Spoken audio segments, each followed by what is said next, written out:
This is the Big O Show.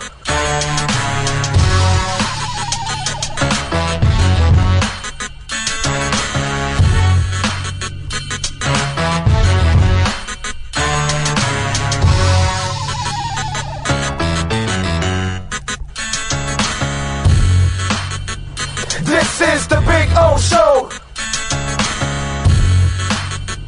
This is the Big O Show.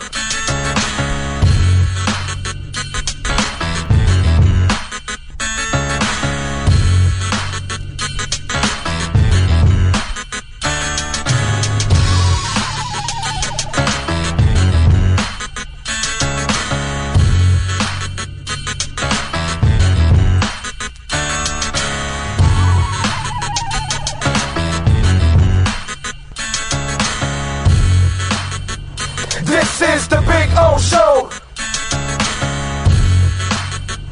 This is the Big O Show. This is the Big O Show.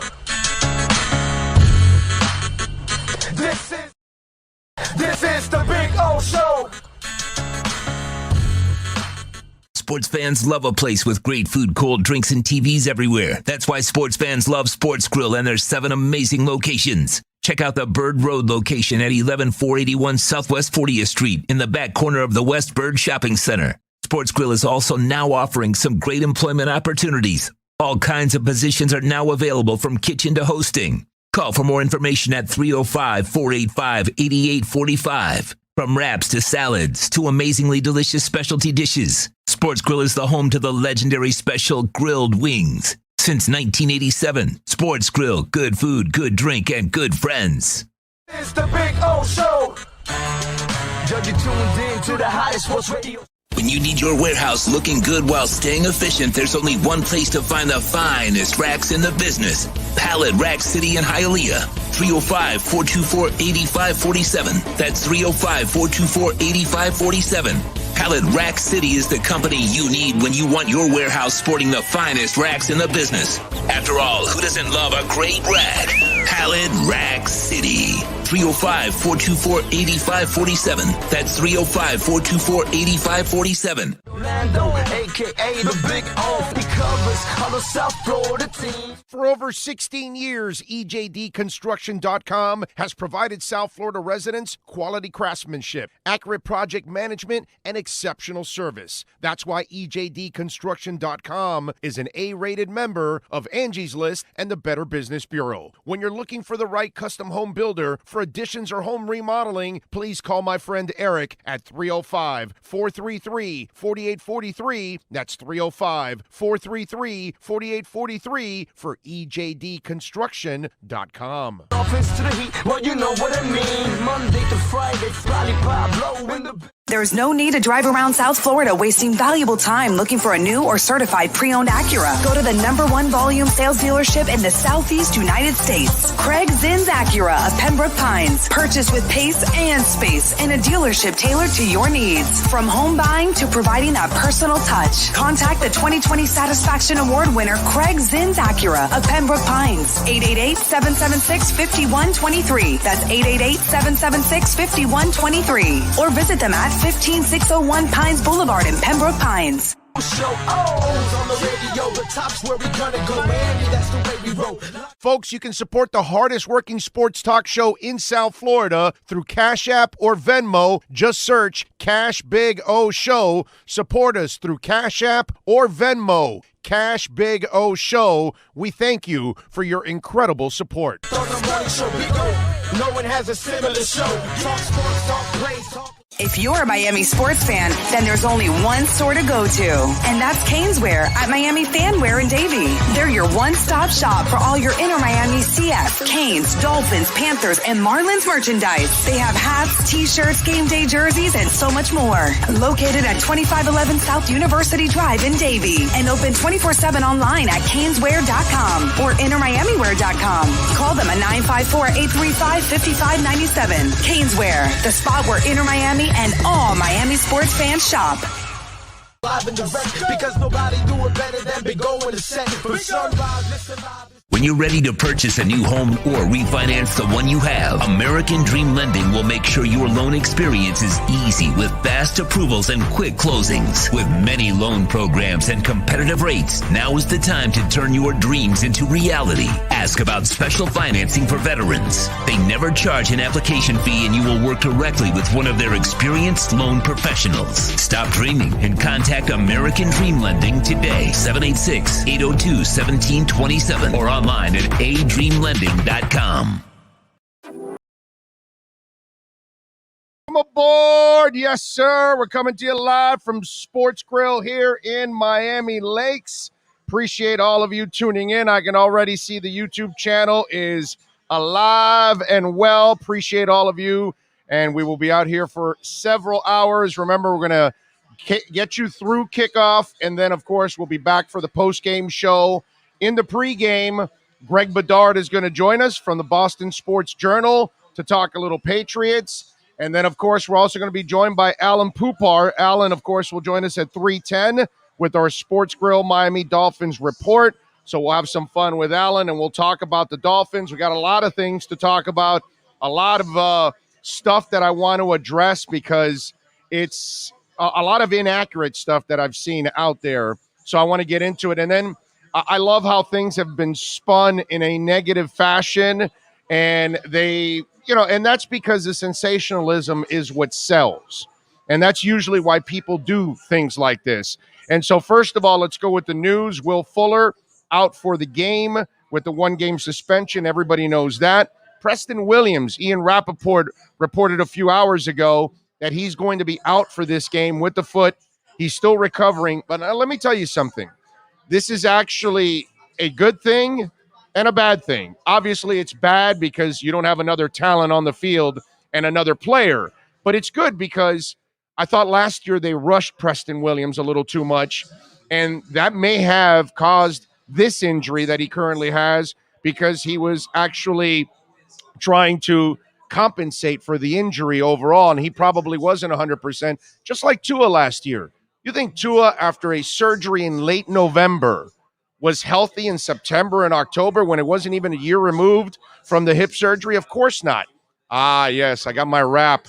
We'll have to eat it later. But anyway, so we listen, when you look at that, I'm glad. I told you for the last couple of months, I want them to take it slow with Preston, and that's exactly what they're doing, and I'm good with that. I have no problem with that. Look, Albert Wilson is in the mix. Albert Wilson gets an opportunity this week to play and to get it done. And so he can replace some of these guys and do some of the things that they do. Devontae Parker's healthy. You've got Jalen Waddle healthy. You've got Jakeem Grant healthy. You got Mac Hollins healthy. You got Gesicki healthy. So you've got plenty of weapons. You've got pass-catching backs coming out of the backfield, which is also incredibly important. So this is why I tell you that it's not the worst thing in the world that Preston is out. It sucks because you lose out on a player, but it's not a bad thing because you need him to rest, which is really, really good overall. Austin Jackson. Now, this is kind of interesting what's gone on with Austin Jackson. And I want to play something in your mind right now, and I want to plant it in your mind because you just don't know. Okay, clearly Austin Jackson was not sick. He didn't have COVID. He was asymptomatic. He might have had a fever. He might have had something that it was some kind of symptoms with it. And then within the last few days, he had back-to-back negative tests, within a 24-hour period apart of the two tests. And so now he made the trip with the team to Foxborough, and he's ready to play. Now, will he start? Nobody really knows if he's going to end up starting. So that might be an issue there, right? We don't know. And if he doesn't, is it Greg Little? Is it Liam Eichenberg? I still think you start Greg Little because Eichenberg's been battling some injuries, and you've had him playing on the right side, and so now you got to mess with his mind and move him over to the left. I kind of think you'll go Greg Little, but I wouldn't be surprised if they go Liam Eichenberg. But let me play a little scenario for you, okay? Last year, as you know, Sean, there was a lot of virtual, right? So walk with me on this.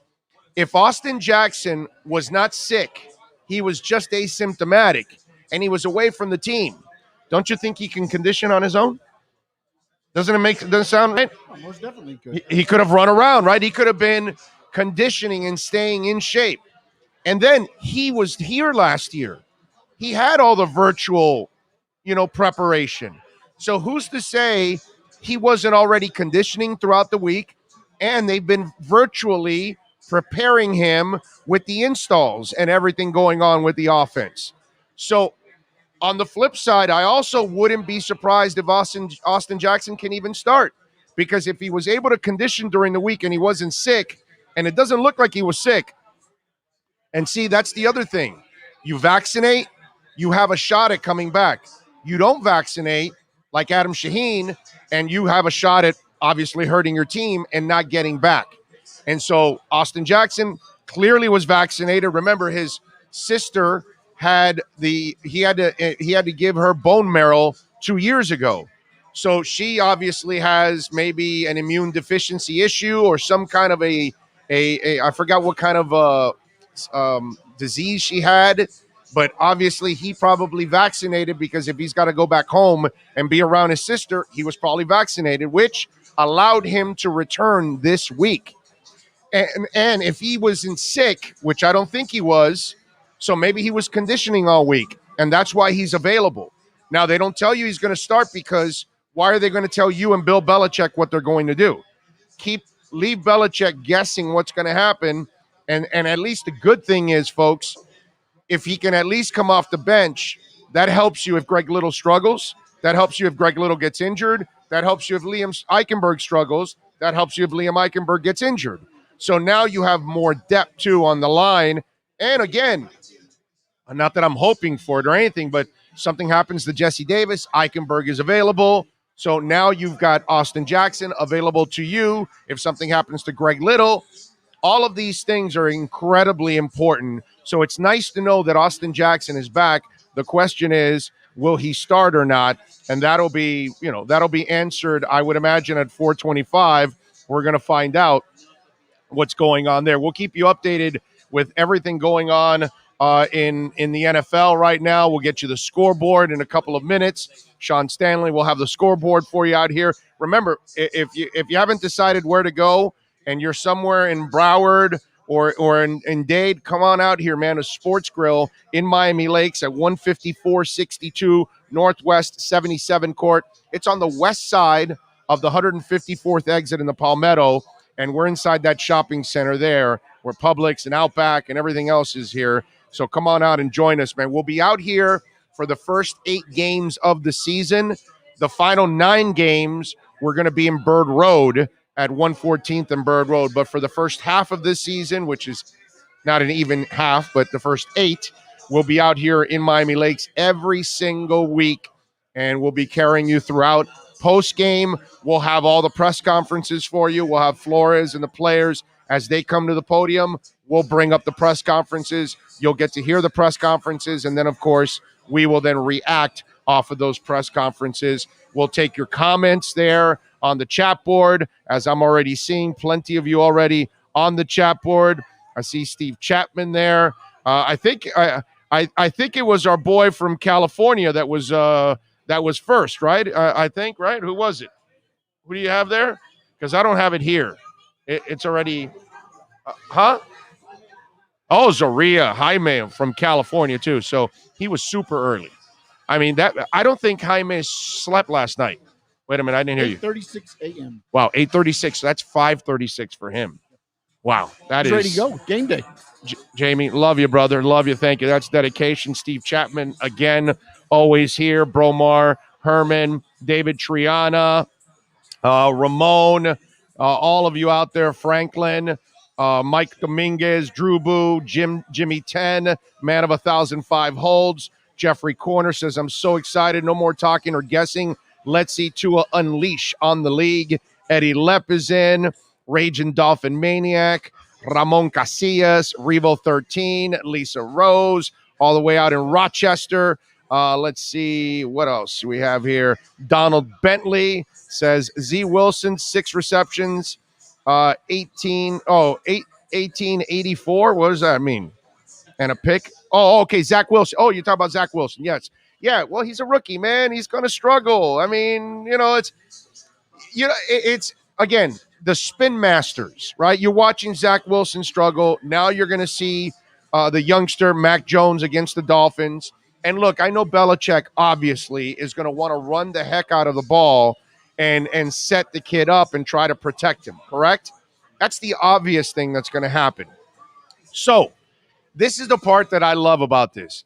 We have so many people saying he's the real deal and he's going to be this and he's going to be that, and he hasn't faced anything. He hasn't faced any NFL defenses yet. You don't face him in the preseason. You face him in the regular season. It's funny because Tua has faced NFL defenses. Tua has faced the defense he's about to face at 425 this afternoon. And I know he didn't play great in that last game. Didn't throw a touchdown, threw one interception. But, I mean, Fitz threw 3 interceptions in that first game, right? And they won the second game with Tua. Obviously, Salvon Ahmed had an amazing game. Breer, Matt Breida. Breida also contributed in that game. They had a couple of running backs that had some big days, and their defense obviously played well. And it's funny because Tua has seen real NFL defenses. He has faced, the LA Rams. He has faced the Patriots before. He's faced several defenses around the NFL already. So he has already experienced from something like that, whereas this young man doesn't. And yet this comes part of the Patriot hype. And it happened last year too. A lot of people thought Cam Newton and the Patriots are going to the playoffs. Why don't you go back and put on the search engines? Except for this show here where I told you they would struggle to even be 500, and I guess we were right. And I still don't think they'll be 500 this year. I don't believe they're going to be as good as people say they are. Yes, I know they got a decent line. There's no doubt they got a good line. And I know they've got some players on defense. Their secondary is very suspect. And so if they can't get to the quarterback on a consistent basis, I believe that secondary is going to get exposed in a big time way this year. Until Gilmore gets back in 6 weeks. And remember, they still have that contract negotiation going on with him, and he's bitter as it is with that. And then they don't like, and at the age where he's at, I still wonder if they're going to pay him. You know what I mean? So what kind of a Gilmore are you going to get? That is he going to be a satisfied one? I don't know about that. So that's where I look at this team and I look at the hype that has gone on for a kid that has never played in the NFL. And to think that you're going to just walk in the NFL and take over is kind of crazy. And if the Dolphin defense can confuse veteran quarterbacks at times and obviously befuddle young quarterbacks, I got to see it first to believe it. Miami's secondary is one of the best secondaries in the NFL. And as Javon Holland grows, it's going to become a monster secondary in the end. They can get after the quarterback. I believe Raekwon Davis is the key to today's game on defense.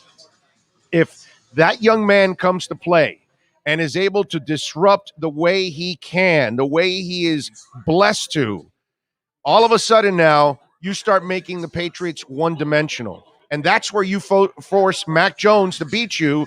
And I know they've got tight ends, but when I look at their weapons overall at wide receiver, I'm not necessarily shaking in my boots because of that. You know what I mean? So that's where I look at this, and it's more about the Patriots' past and hype. And it's funny because it goes both ways, right? I have a group of Dolphin fans that can't let go of the damn past. They keep worrying about Cam Cameron and Joe Philbin and all this crap that you've had in the past. And Flo is not that. Greer is not that. And then the Patriots, remember, it's the Dolphins that knocked out Tom Brady and Bill Belichick 2 years ago in Foxborough to end the dynasty. It's the Dolphins last year that handed them the loss in week 15 or 14, whatever it was, which mathematically knocked them out of the playoffs. And then yet, all the hype goes on the other side. And all the doubt comes on one side. And yet, why should there be hype and and the confidence when you start to look at it, things have been falling apart in New England the last 2 years. I'm sorry, I must have missed it, but I only see things getting better in Miami the last 2 years. It's just narratives. It's narratives that people set. It's sensationalism that they want to write about. I'll give you another example. So Pro Football Talk, which throws a lot of inaccurate things out there, they threw out a report now that said that the Dolphins were inquiring in the last couple of weeks to ask the NFL how, when is Watson going to be suspended, if he's going to be suspended, and how long. You can already tell that report is complete BS. Do you know why? Last time I checked, is the investigation done? No. Are all the court cases done? Are all the civil cases done? So how in the world could the NFL ever, any of us know? Logic tells you can't make a decision on any of this until you actually found innocent or guilty. We don't know if the kid is innocent. We don't know if the kid is guilty. We have no idea. The process hasn't even taken its place yet. They have to depose this kid. They won't depose him for several months. They've got to go through 22 lawsuits. There's a criminal investigation going on. None of this has been finalized. So how could the NFL make a decision on something that hasn't been finalized? So the Dolphins should know that. Why would the Dolphins be asking when you're going to suspend them or how long? So to me, again, I'm not believing a lot of this stuff. Now, am I believing that they inquired about him initially? Hell yeah. Months ago when it first came up, of course, it behooves you. You got to at least ask. It's a really stupid organization. You bamboozled them for the Laramie Tunsil deal. So, yeah, you got to try to see if you can do it again. And so that's where, to me, some of these stories, because that's what sells. Saying some, and the other thing, it's like they reported a week and a half ago, and then they were going after the Dolphins, going, well, why don't they just say that that Tua's their guy and they're not interested at all? Because that's not what they're ever going to do. So if they're not going to come out and challenge you like they did for the owner stuff, right? They straightened you right out with the owner stuff, but they're not going to straighten you out here, because then every other rumor from now on, then you're going to need an answer from them. Because if they gave you an answer for Watson, well, then they got to give you an answer for this one. And that doesn't make any sense if you're the Dolphins. If you're Flo, if you're Greer, you don't want to be telling anybody what you're going to do and if you're interested or not. You want to keep everybody guessing on a consistent basis. That's why, to me, when I saw the PFT report, and again, wow, kickoff, first day of the season for a first Sunday. I know it was Thursday, but Sunday, first full slate, and now you come out with this story. Come on, dude. I mean, I get it. You gotta fill space. You gotta come up with it. It's a 24-hour news cycle, but it's a bunch of crap in my eyes. It really is. So it just these are some of the things that I've been watching that, to me, it just doesn't make any sense whatsoever. And again, sensationalism, these fake stories, all these kind of things is what ends up selling. It's what ends up getting you guys all riled up. The good stuff is boring, as I always tell you guys. Let me see if I got any. Let me see what we got on the chat board here. Mike Rodriguez says, "Damn, I took Washington." Same content as the weekly content. Watson, COVID, etc. Let's go game day. Yeah, but that's kind of what it is, Tremolio. That's what it's that's what's out there, my brother. Jose Nieves says, excited for the season and our bright future. I'm looking forward to it. Looks like Jacksonville's going 0-17. Well, it couldn't happen to a nicer guy like Urban Meyer. I mean, Urban Meyer is just, a piece of crap. So that's not a guy that I could ever want to have any kind of success. I thoroughly root against Urban Meyer, okay? I can't root for scumbags. Let's see. Lisa Rose says, Ryan Fitzpatrick just got knocked out of the game with a hip injury. I know they've got he played in the XFL, right? I think it was. It's Heineke. Tyler Heineke. Tyler Heineke. He played in the XFL a little bit, I think, if I'm correct. He was on one of the teams. Forgot which one, but I remember that. Daniel says, no respect for Flores and Tua. A big W today will silence some of these clowns in the national media. And look, in the end, that's what it's all about.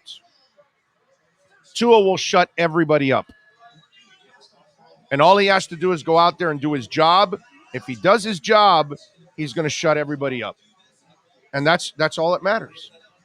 And if he could get that done, then all of a sudden now it's you get the people. Hey, listen, last year, who the hell picked the Dolphins to win 10 games? Right? And like I just told you earlier, everybody's got short-term memory, but there were a boatload of people that thought Cam Newton was going to ball out in New England and that they were going to go to the playoffs and they're going to win 10, 12 games and all that stuff, and it didn't happen.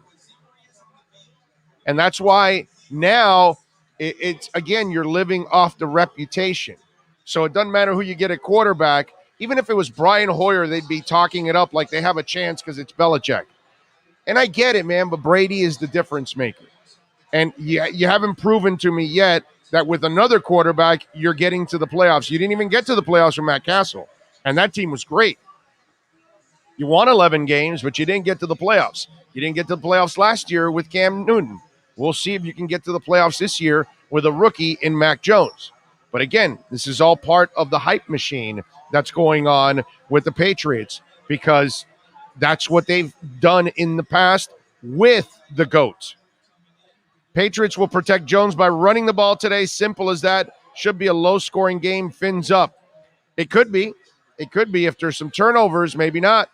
By the way, Buffalo is leading Pittsburgh 10-0, and the Steelers right now are at the Bills' 6-yard line, so they got a chance to cut the lead. You know, we're Steelers fans today, man. We are Steelers fans today, and Big Ben just threw a piece of crap pass to a wide-open running back in the flats. Wow, that was a terrible pass. That was weak. How do you miss that, dude? Holy crap. He looked like the App State quarterback at times yesterday against the University of Miami. Way to go, by the way, Canes. You barely beat a Sun Belt team. Woo, doggy. Yeah, that administration is really dedicated to winning football. Let's see, what else do we have? Daniel says, on a side note, none of these rookie QBs have balled out today. I mean, it's the rookie QBs. It's normal not to ball out. It's normal to kind of struggle. You know, unless you put on the red, white, and blue, and then all of a sudden, oh, my God, Belichick's going to make every rookie be all world. That's why I kind of laugh at all of this, that everybody's just going out. Well, not everybody, but so many people are like, well, no, this kid's already he looks like Brady. He plays like Brady. He works the team like Brady. He's amazing. And look, I get it. He was teaching Cam Newton the playbook. He's a smart kid. That's great. That's fantastic. Doesn't mean he's going to be succeeding in the NFL. If he can think fast and get things done, then maybe he will succeed. But he's got to be tested first. Let's find out. Let's see. And the other thing, Miami, I believe Miami will win today. But even if they win, let's say, I'm not going to call Mac Jones a bust. I'm not going to call Trey Lance a bust, even though he did throw his first touchdown today already. But any of these rookie guys, Zach with the Jets, I mean, not that I want the Jets to win any game, but I mean, these are all young quarterbacks. We need a nice amount of time to watch these guys to actually make a determination whether they can play or they can't play in this league. It's incredibly important. All right, let's get the latest going on around the NFL scoreboard with my man, Sean Stanley. Sean, what's going on? All right, Big O, we get you caught up. Most of these games starting in the third quarter. The Eagles up 15-6 on the Falcons. The Bills, as you just said, 10-3 on the Steelers.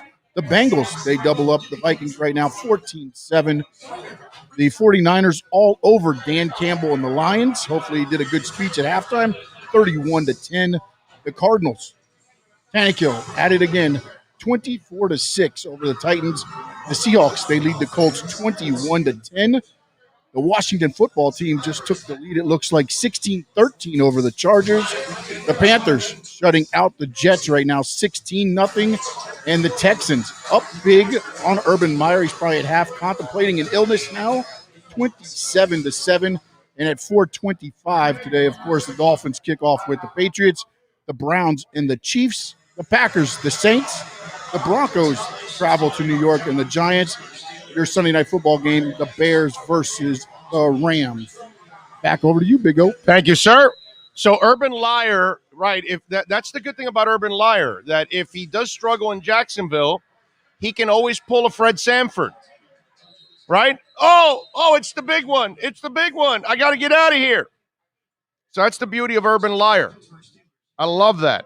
That's what he's known for. Yeah, Cardinals, by the way, are pounding Tannehill and company 24-6. Now, I want to bring up something that's really interesting. All right. So Ryan Tannehill is 11 of 18 for 113 yards, no touchdowns, no interceptions. He is ineffective. Now, what's happened to him when they shut down Derrick Henry in the playoffs? Right? They kicked the Titans' ass. Why? Because 17 can't actually carry a team ever. That's not who he is. Derrick Henry, 9 rushes, 8 yards. They're losing 24-6 because their quarterback is not good enough to bail them out of these kind of situations because he's not that guy. I keep telling people this, and I get it. They fall in love with the stats at the end of the year thanks to Derrick Henry. Does our boy have a catch? Oh, Julio Jones has 1 catch, 9 yards. There you go. A.J. Brown, 1 for 12. Those 2 monster receivers, and Arizona is shutting them down because when you face the Titans, that's what you do. You shut down Derrick Henry and you say, all right, Ryan, let's go. Let's see what you got. And that's the key to all of this. And they lost Arthur Smith, who was so good at coordinating that offense and getting them going. You know where Arthur Smith is now? Arthur Smith is with the Atlanta Falcons. And you know what the Atlanta Falcons are doing right now? They are losing to the Philadelphia Eagles 15-6 at this point in time. Let's see. Jalen Hurts has thrown 2 touchdowns. He has gone 18 of 24, 169 yards, 2 touchdowns, 4 rushes, 37 yards. Matt Ryan, 10 of 17 for 76. Kyle Pitts, by the way, has 1 catch for 1 yard. So there you go. Arthur Smith was a key to designing everything that they did over there in Tennessee. Now he's the head coach in Atlanta. So we'll see if he can kind of get things going the way he likes eventually there in Atlanta. But you see what's going on right now already with the Cardinals and the Titans, and that's interesting. Carolina, by the way, is leading the Jets 16-0. I love it. Zach Wilson, 6 of 17, 84 yards and an interception, struggling. Sam Darnold, his revenge game. The only thing that would be better is if Crazy Eyes Gase would still be on the sidelines right now. But Darnold is 17 of 23, 234 and a touchdown so far. McCaffrey, if you started him, which I'm sure everybody starts him, 9 rushes, 41 yards, and 8 receptions, 91 yards already for McCaffrey in this game. Amazing stuff going on. All right, so we have hit the 3 o'clock hour already now. We're at the top here. We're about to hit 3 o'clock. At 3:10, our buddy Alan Poupar is set to join us. So we'll talk a little bit about the inactives for the Miami Dolphins. We'll talk about what's going on for the Fins in this game, his thoughts leading up to it, see if anything has kind of changed. If you go to his SI page, and all of you should bookmark Alan Poupart's Miami Dolphins SI page because it's really cool the way SI has it all set up, and it's article after article after article for the Dolphins that he puts in every day. It's all there for you, so it's really easy to get to. You can bookmark it, and you can go to it. I do it myself, so I'm telling you, it's really cool. It's a nice way of doing things for you so you can keep up with it, and Alan does an excellent job. And we'll find out about a couple things with Alan about Austin Jackson or anything else that he might be finding out about leading into this game at 4:25. Remember, we're at Sports Grill here in Miami Lakes. We still got some tables available, folks. So come on out here if you happen to be anywhere in the South Broward area, North Dade area, which is kind of close to here because we're on the borderline of Dade and Broward here in Miami Lakes, and easy to get to from I-75 and the Palmetto, and easy to get out. So come on out here, man, and join us. The wings, the special grilled wings, are just absolutely amazing. So come on out and join us here at the Sports Grill here in Miami Lakes, and we'll be here for the first half of the season, the first 8 games. The final 9 will be over in Bird Road and 114th, and we'll have some fun. This will be the place where we'll do the breakfast game, too, with the Jags. So you can come over here in the morning for the Jags game in London, and what a beautiful thing, right? We get to have breakfast here at Sports Grill. We get to do the show, right? And we also get to watch Urban Liar lose again. I mean, that's just going to be absolutely outstanding. Nothing better than handing Urban Liar another loss. That would be awesome. Thomas Jensen says, I would argue Tannehill has better receivers than us and can't get it done. Dude, Thomas, it has nothing to do whether he has the receivers or not. It's here. He can't do it. He's never done it. And he has the best running back in the NFL, or the most dominant, most physical running back in the NFL. When he's on, then that's what they want to do with Mac Jones today. Because if you've got the running backs going, then your linebackers, dude, are on their heels constantly. If you got the running backs going, now the front line, the front 7 is so busy stopping the run that now you've got play action going. Things open up for you. You buy yourself an extra half a second to a second back there if the running game's going, because the linebackers have to hesitate. And they've got to make sure that the run isn't going, so then they can attack the quarterback. And then that gives the quarterback that extra time that he needs in order to find the wide receivers. That's exactly what they're going to try to do today in New England. They're going to try to pound the crap out of the Miami Dolphins. And if they can pound the crap out of the Dolphins, then they're going to give their guy an opportunity to be competitive in today's game. But if Miami stops it and then forces that kid to throw against the Miami secondary, that's what Miami wants. And that's what's going on in this game. Arizona, and let me tell you, I picked the Titans to win this game. And I picked them because I don't look at Arizona's defense to be that good. And again, this is week 1, so you can play over your head, or maybe you're finding out what reality is. And maybe the Zona defense is ready to turn the corner and become, because I didn't see them as the physical force that can stand up to that line with Tennessee, that they've got a pretty good line and a beast of a running back, and shut that guy down. That's amazing. I didn't see that coming, but this is why, week 1 is such a gamble and trying to figure out what the hell you've got to do. You know what I'm saying? So it's just interesting stuff. All right, so we will get ready for Alan Poupart here at 3:10. Remember, many ways to contribute on the program. YouTube channel, you're watching. You can send in your questions. We're always reading them all throughout the week and even on game day. Yahoo email, Big O Radio Show at yahoo.com. That's Big O Radio Show at yahoo.com. Twitter, Big O Show.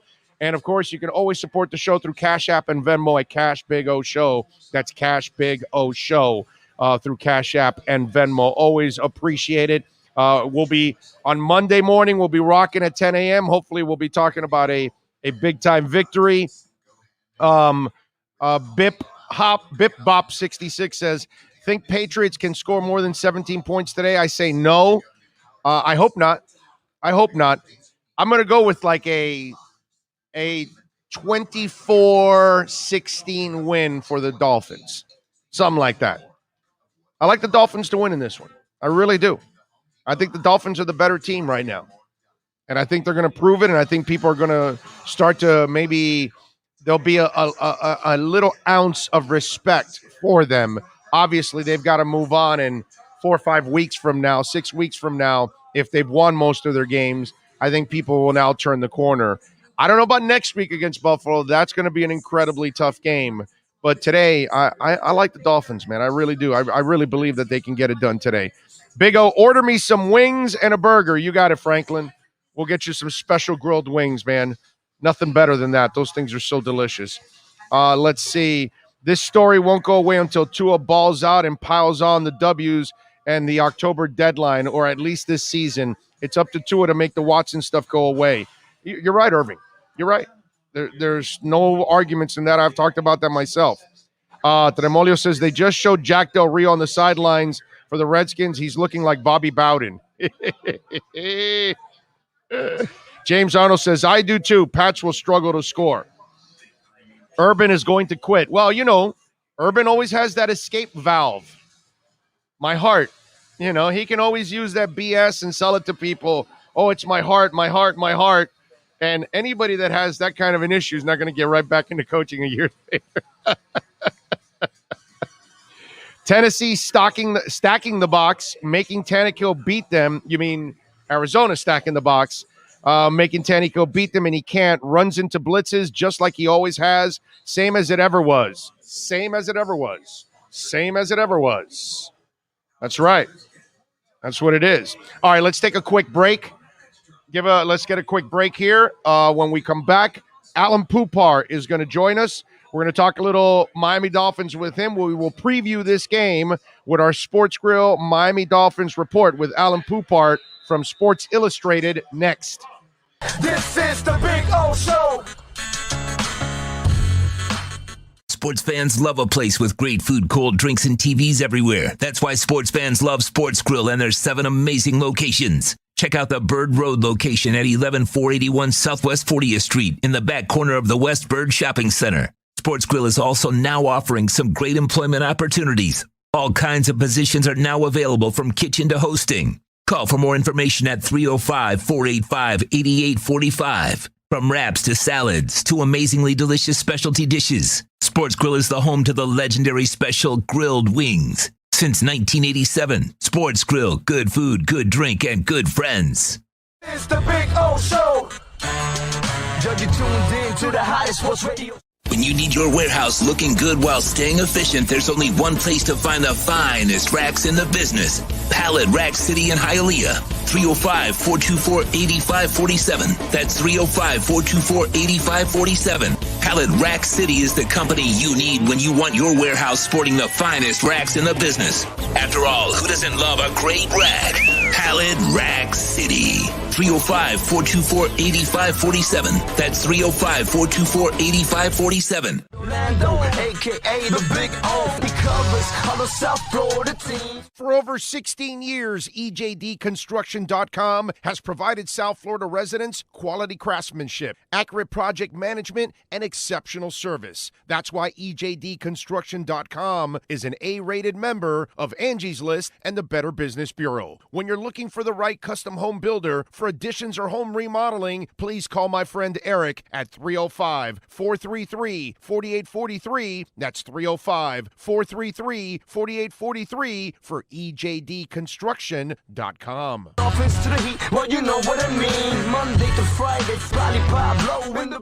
There's no need to drive around South Florida wasting valuable time looking for a new or certified pre-owned Acura. Go to the #1 volume sales dealership in the Southeast United States. Craig Zinn's Acura of Pembroke Pines. Purchase with pace and space in a dealership tailored to your needs. From home buying to providing that personal touch. Contact the 2020 Satisfaction Award winner Craig Zinn's Acura of Pembroke Pines. 888-776-5123. That's 888-776-5123. Or visit them at 15601 Pines Boulevard in Pembroke Pines. Show O's on the radio, the top's where we gonna go, Miami, that's the way we roll.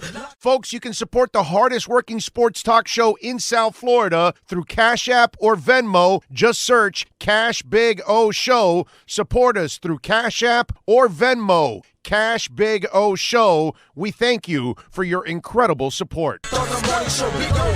No one has a similar show. Talk sports, talk plays, talk. If you're a Miami sports fan, then there's only one store to go to, and that's Caneswear at Miami Fanwear in Davie. They're your one-stop shop for all your inner Miami CF, Canes, Dolphins, Panthers, and Marlins merchandise. They have hats, t-shirts, game day jerseys, and so much more. Located at 2511 South University Drive in Davie, and open 24/7 online at caneswear.com or innermiamiwear.com. Call them at 954-835-5597. Caneswear, the spot where inner Miami and all Miami sports fans shop.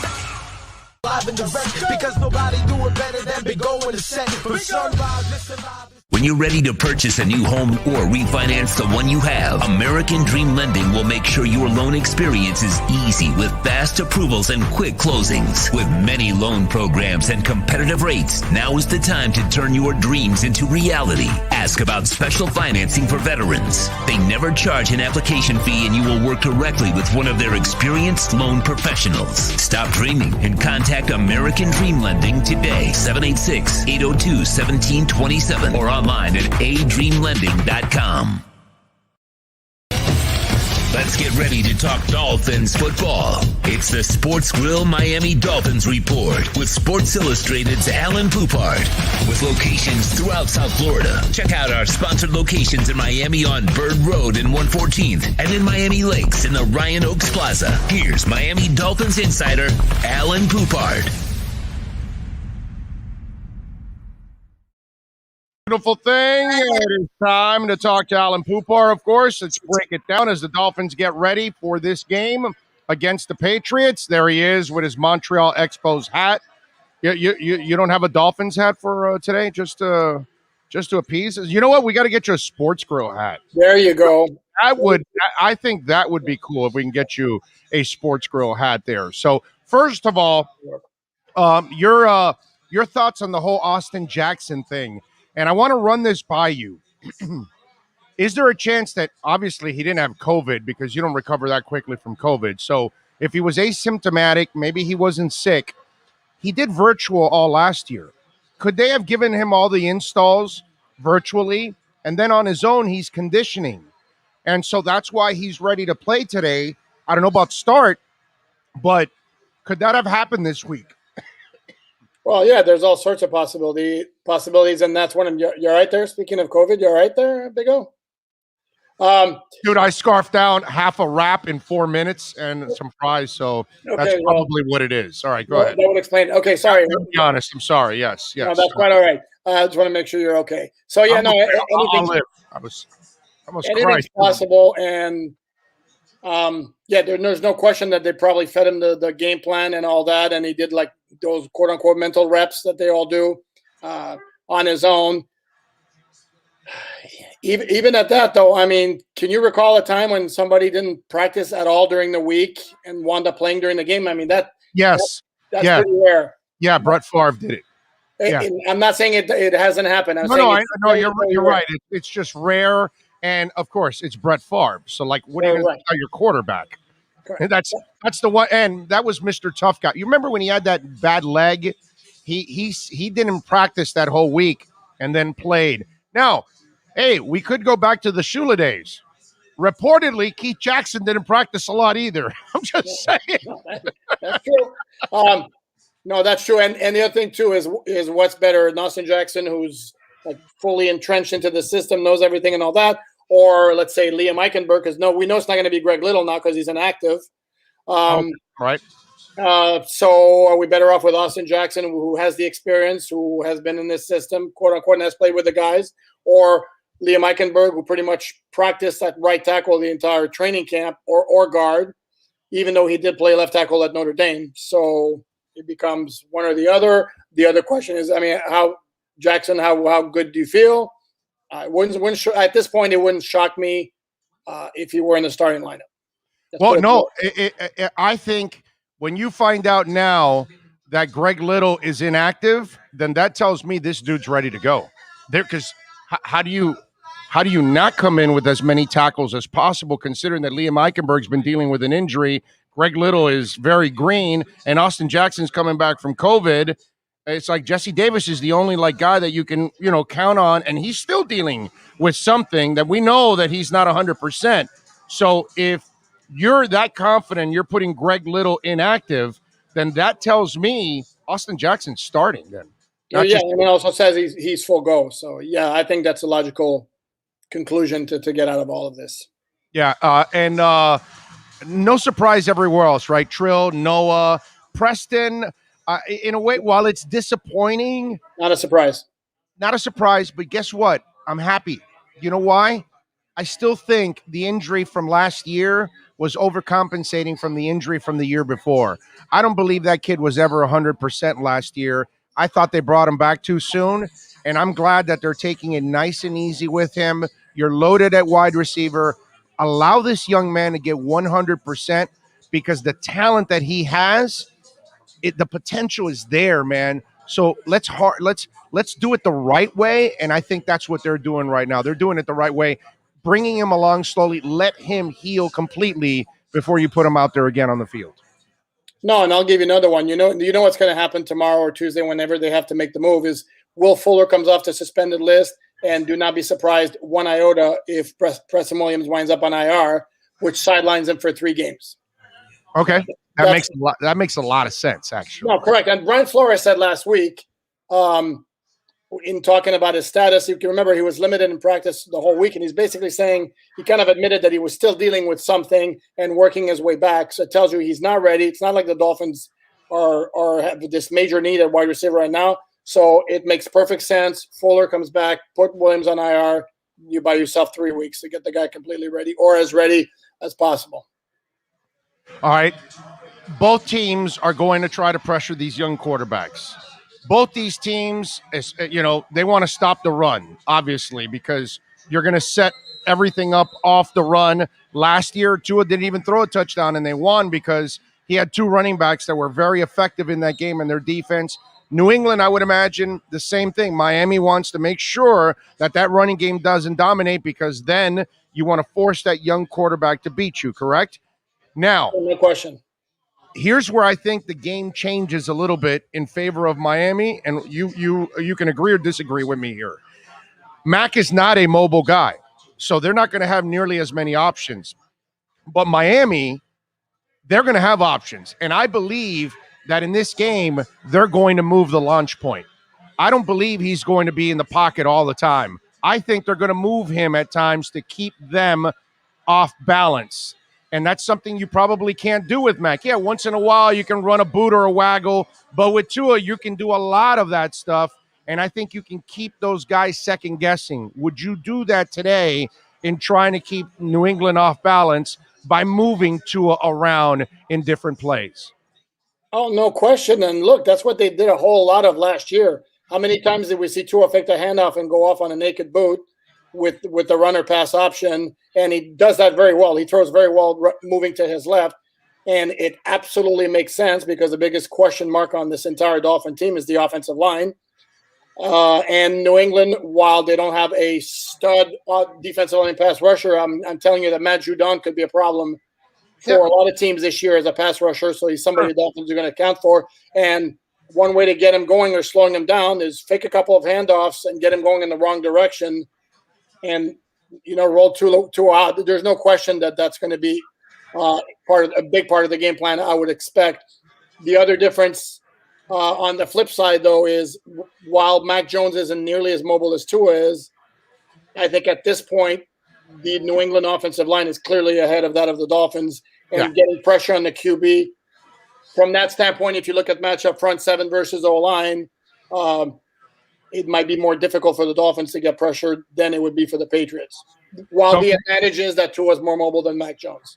Don't forget, you can always follow Alan on Twitter at PoopArtNFL. And as I told you earlier, if you're a Dolphins fan, you need to bookmark his SI Dolphins page because they do a great job of just categorizing all his articles one after another there, and it's all in one place for you to find it. So make sure you bookmark it there on SI. He does an excellent job with all of that. All right, so on defense, who's the most important player today that you feel has to have a difference-making type of day? Raekwon Davis or Eric Rowe would be my 2 choices because, again, make the Patriots have to pass to put the pressure on Mac Jones. That means you have to stop the run, and the most important guy stopping the run. Kind of in a 3-4 setup or 3-3-5, whatever they play, your nose tackle is a guy who needs to get the job done. And then Eric Rowe, my guess is he's going to be matched up against Jonnu Smith most, if not all, of the game. And Jonnu Smith's a very good tight end, and you want to minimize what he can do. The Patriots don't have named wide receivers Nelson Aguilar is going to play, but he's been dealing with an ankle injury, so who knows how effective he can be. So to me, those are the two guys. I don't know if I'd rank one ahead of the other, but clearly Raekwon Davis and Eric Rowe. Yeah, you hit it with me. Raekwon Davis is the guy that I think has to be a difference maker. I think the entire season, I think that's the guy that can really change the face of this defense if he becomes that force that you expect in the middle. But in a game like today, oh yeah, you need him to be as dominant as it gets. On offense, we know it's Tua. Obviously, it's got to be the ultimate difference maker. Okay, who's number two? Who's the guy that has to have a great game for them to win in Foxborough today? Since I'm going to preface my answer by saying I don't expect the Dolphins to have anywhere near the kind of success running the ball they had at Hard Rock Stadium in December, primarily because the New England front seven is so much better than it was last year. So then to me, it has to get done in the passing game. And the passing game, the key to me is a quick passing game, and that's Jalen Waddle. I think he's the guy. I mean, Albert Wilson could fall in that category as well. Your friend Albert Wilson. Guys who can take quick passes and turn them into big gains. And I would expect a heavy dose of Waddle, whether it be on a quick slant, a wide receiver screen, the jet sweep, any kind of those things, make use of his speed. And we've already seen today Devontae Smith and Jamar Chase each have a touchdown. Don't you think Jalen Waddle sitting there going, yo, I want mine too. Yeah. No, I'm sure. We know Gesicki has got to be a playmaker for the offense today. And we know Shaheen is out.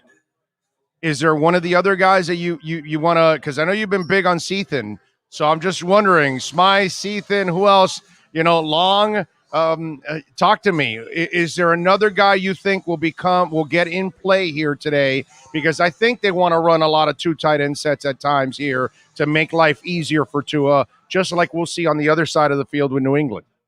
Well, if they do that, then chances are Durham Smythe's on the field, and he's not necessarily a major weapon in the passing game, but he's going to generally catch what's thrown to him. So it wouldn't surprise me if he had like 4 or 5 catches. We haven't mentioned Devontae Parker. He's certainly a guy who could make a difference. Now, of course, Stephon Gilmore's not there.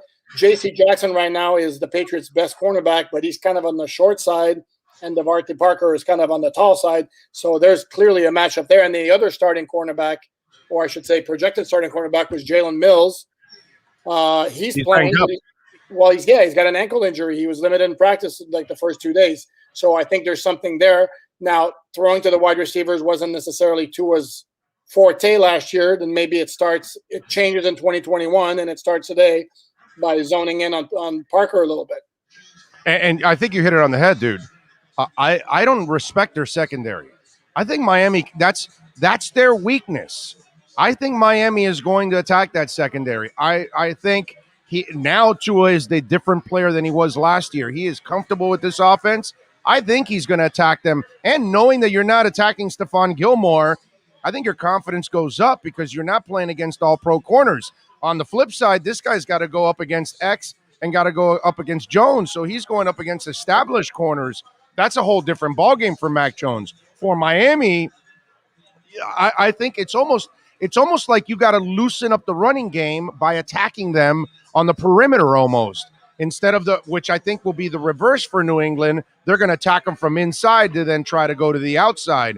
Do you see the same thing? Oh, no question. I think New England's game plan on offense based on what Miami has is try to pound the ball with the running game and then throw short and to the tight ends, which is that's their strength on offense. And for the Dolphins, I think their best key to success, their path to success today is attacking down the field, which again would be like a major step for the offense. And that's what the New England plays into right now, the way it's constituted. All right. Give us the prediction, my brother. What's going to happen? Have you changed your mind? Because I know you picked New England at first. So you've been simmering on it for a while. You've been thinking about this. Have you changed your mind now? Have you come on over to the Alquin Orange side? I haven't, and I can't win with those because I'm going to alienate Dolphin fans, or I'm going to go against what my true feeling is. Again, there's a factor not to be overlooked: is it's a legitimate road game, which was not the case last year when the Dolphins played at Gillette Stadium with no fans. Today, my guess is it's going to be packed. The home crowd plays a role. look, as a matchup, to me, it's flip a coin. If you're asking, I'd rather not make a prediction, but since you're asking me for a prediction, and on my website, I made the prediction. I picked the Patriots in a very tight game by a field goal, and I'm going to stick with it. No, that's fine. Hey, man, that's it's understandable. They're in Foxborough. I mean, that's kind of the way it is, and there's a lot of unknowns. So it's kind of, we're trying to predict what's going on. And listen, about pissing off Dolphin fans, brother, you know how long I did it with Sperano, with Cam Cameron, with Adam Gase, the back end of Wanstead. I mean, there are Dolphins probably to this day that still won't ever listen to me because they're so butthurt about me telling them the truth about those years. So I feel you, brother. I feel you. I know how it is when you've got to you got to call it like you see it, and you may be right. I hope you're wrong, because it's always more fun to cover a win. That's the other thing, I hope I'm Alan. wrong too. You know what I always love about our business? That sometimes Joe Fan thinks that you're writing negativity because you just feel like writing it and all that. And or me on the air, if I'm saying, oh, well, Tony Sperano and these guys aren't going to win. Cam Cameron sucks, this, that. And then, oh, no, you just want to hate. And what they don't realize is our worlds are so much easier when they're winning. Like it's not that writers are sitting there with pom-poms waiting to win. But your job is so much easier to walk into a winning locker room because they're all willing to talk to you. It makes your life easy when you get to talk to a happy coach. When you win, it's after a loss, dude. It's hell. People don't realize that. It's tough to talk to somebody right after they failed, man. I mean, nobody interviews us when we fail. You know what I'm saying? It's not an easy situation. No, and it's so much more fun to cover games in December when there's actually something on the line. So nobody wants to cover a team that's 5-9 with 2 games left. With those 2 games, it's they're who cares games, Right. So, right. For so many reasons, it's so much better for all of us if the Dolphins win. So, right. You think Canes writers have had fun covering what's been going on with Canes football the last few years? No. And you think they're writing negativity because they're against the Kings? No, they're just writing the honesty, what's going on. But they would all love to see Manny Diaz rout people by 50 points so Manny will be nice and happy and he doesn't have to be on a defensive. That's the other thing, too. All the losing just creates this force field in front, and your job is so much harder. And I know because I've done it, and I've watched you guys do it firsthand, and I've been in those losing locker rooms, dude, and it's not easy, man. It is absolutely brutal. All right, brother. Thank you as always. Appreciate you. Enjoy the game. We will talk on Wednesday as we rock and roll here. All right? Sounds good. Enjoy the game, Big O. You got it. There you go. The great Alan Poupar and our Sports Grill Miami Dolphins report. This has been the Sports Grill Miami Dolphins Insider Report with Alan Poupar, exclusively on the Big O Radio Show. Make sure you subscribe to the podcast and never miss a report. Search Big O Radio Show on most platforms. Visit Sports Grill and our sponsored locations in Miami on Bird Road and 114th and in Miami Lakes in the Ryan Oaks Plaza. Oh, come on out, man. Come out to the Miami Lakes when we're out here. We got some tables available still. So get over here, man. You got an hour before the game. Greg Bedard is set to join us in a couple of minutes. Any minute now, actually, at 3:30. So in a couple minutes here, he will join us, which is a beautiful thing. Let's see. Diane Mayer says, I'm not reading a word by that traitor. Alan's a great guy, man, and he does a really good job. Hey, look, a lot of people are still in the you got to prove it to me. Hey, look, man, just because I'm going out on a limb like I've done when they're bad. You know, when they signed Joe Philbin, some of you probably weren't following me then. The second they signed Joe Philbin, I said it was a terrible move. I was never on the Joe. I never even gave the man a chance. So you know how many fans I pissed off? No, I was dead on right. But, you know, that's kind of the way it goes, unfortunately. You know, it's not that you're rooting for it or wanting the negativity. It's just, unfortunately, that's kind of the way you look at it. And you have to, if that's what your honest opinion is, and that's what you see, and we all see things differently. You know what I mean? Whether it's men or women, right? You might find a certain type of person attractive and another type of person unattractive. You know what I'm saying? Some of you out there, some of you guys, you might find this blonde incredibly attractive. But if the blonde is all tatted up, you might say, no, not my style. Even though she's good looking, but you don't, the tats turn you off. And we all view things differently. And there are people that don't view the Dolphins like they've turned the corner. I am going out on a limb like I have when I told you the Ndamukong Suh signing was stupid, or Joe Philbin was a bad hire, or all those things. I did it when they happened. Not months later, not a year later, not 2 years later. No. The second they signed Ndamukong Suh, I called it an incredibly stupid contract. And he wasn't worth it. So it's just by calling what you see. We got him. We're ready to rock. The man, the myth, the legend that is Greg Bedard from the Boston Sports Journal, bostonsportsjournal.com. Greg used to be down here covering the Miami Dolphins for several years. He's been up in Boston covering the Patriots for a long time now. Obviously, he is the chief up there at the Boston Sports Journal. You can follow him on Twitter like I and many others do at Greg A. Bedard. Mr. Bedard, how are you doing, sir? Hope you and the family are well, my friend. Big O, what's going on, man? I am loving life, man. I can't complain. I'm at Sports Grill, ready to enjoy the game, some wings, and a good atmosphere. So we're rocking and rolling, my brother. We're rocking and rolling. I'm in the world you are, my man. I'm away from corporations. I'm on my own, which is, it's as satisfying as it gets, man. I got to tell you, it is just absolutely awesome. All right, so let's get into it, man. The buzz is big over there. A lot of people are drinking the Mac Jones Kool-Aid. Are you drinking the Mac Jones Kool-Aid? Are you saying that this kid's going to transition smoothly, that he's the next Brady, that he's got all the goods? How do you view him?